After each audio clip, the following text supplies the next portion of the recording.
Sveikas merginos, turiu idėją. Surinkame mokykloje nereikalingą popieriaus makulatūrą ir pasidarome darbelius, pavyzdžiui, dalykų medį.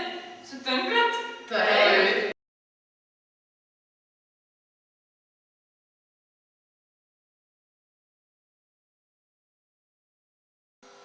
Štai iš likusio popieriaus mes pasidarėme kartoną, iš kurio gaminsime plakatus skatinančius rinkti makulatūrą, o iš likusio popieriaus pasidarysime darbelius technologijų pamokose.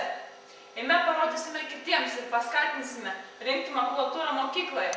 Štai mes surinkome mokyklos nereikalingą popierių makulatūrą, padarėme velykų medelį, padarėme kartoną ir kviečiu visus rinkti mokyklos makulatūrą ir daryti darbelius.